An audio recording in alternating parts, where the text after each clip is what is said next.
పూజ చేసి దాని మీద వంట చేస్తే తినదంటే ఈవిడ. అదే నిజమైతే రైతు భూమి పూజ చేసే వరి పండిస్తున్నప్పుడు నువ్వేం తినకూడదు? మరి తినేస్తున్నావే. షాపుల్లోంచి నువ్వు బ్యాగులు తీసుకొచ్చినప్పుడు దాని మీద ఎవరి ఫోటోలు ఉంటున్నాయి? వారి ఇష్టదైవం ఫోటోలే ఉంటున్నాయి. మరి ఎలా తెచ్చుకుంటున్నావు? ఉదయం నువ్వు షాపుకి వెళ్ళి 1 కేజీ షుగర్ కావాలని అంటే ఫస్ట్ వాళ్ళు షాప్ తెరిచి ఏం చేస్తారు? తమ ఇష్టదైవానికి మొక్కి షాప్ అంతా తిప్పి మళ్ళీ తర్వాత డబ్బుల పెట్టెలో కూడా ఆ తర్వాతే కదా నీకు ఇస్తున్నారు. ఆ లెక్క ప్రకారం నువ్వు ఏ షాపులో ఏం కొనకూడదుగా. మరి ఎందుకు కొంటున్నావు? చివరికి కటింగ్ షాప్కి వెళ్తే కూడా వాడు పూజ చేయకుండా కట్ చేయట్లేదు. ఎందుకు కట్ చేయించుకుంటున్నావు? ఇలాగే ఆలోచిస్తూ పోతే నువ్వు బస్సు ఎక్కావు. బస్సు ఎక్కగానే ఖచ్చితంగా అతను ఏం చేస్తాడు? ఓ అగరొత్తి వెలిగించి పూజ చేసుకుంటాడు. ఆ తర్వాత బస్ స్టార్ట్ చేస్తాడు. ఆ లెక్క ప్రకారం నువ్వేం ఎక్కకూడదు. ట్రైన్ ని ఎవరో ఒక కేంద్ర మంత్రి వచ్చి పూజ చేసి ప్రారంభిస్తాడు. అలాగైతే నువ్వేం ఎక్కకూడదు. ఇలా ఆలోచిస్తే నువ్వు వేసుకున్న బట్టలు ఏదో ఒక షాప్ లో పూజ చేసినాక అమ్మారు. అప్పుడు నువ్వేం వేసుకోకూడదు.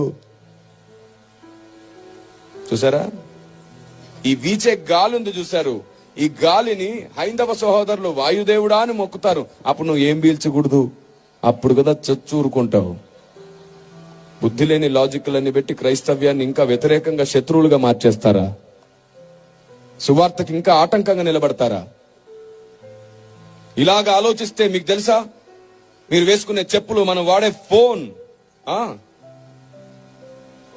చివరికి నా చేతిలో ఉన్న మైక్, ఇక్కడ ఉన్న బాక్స్, ఇక్కడ ఉన్నటువంటి వాయిద్యాలు, మీరు వేసుకున్న కళ్ళజోళ్లు, మీరు కూర్చున్న కుర్చీలు, అన్ని ఆయా షాపుల్లో ఆయా డీలర్స్, చివరికి కార్లు కూడా వాళ్ళు పూజ చేసి వాళ్ళ షోరూమ్ లో అమ్ముతున్నారు.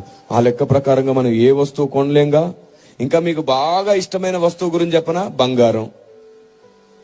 ఏ మార్వాడి అయినా పూజ చేయకుండా బంగారం తయారు చేస్తాడా?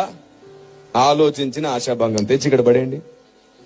పాస్టర్లు అందరూ కలిసి మళ్ళీ ఇదే కొత్త సంవత్సరం ఇంకా పెద్ద సభ పెడతారు. అప్పుడు మొత్తం మండలం వచ్చి సువార్త వింటారు. ఇక్కడ ఏంటి? బంగారం చూద్దాం. వేయగలరా? అమ్మో, ఇది నా బంగారం, పూజ చేసిన బంగారంగా. మరి ఇలా ఉంటుంది. చాలండి. ఇంకెంతకాలం ఈ అజ్ఞానం చెప్పండి. అందుకే మనకి ఏదైనా గొప్పగా అనిపిస్తే పరిగెత్తొద్దు. మోకరించి దేవుణ్ణి అడగండి, ఇది కరెక్టేనా ప్రభు అని. మన జ్ఞానానికి పరిధి ఉంది. ఆయన జ్ఞానం అమితమైనది.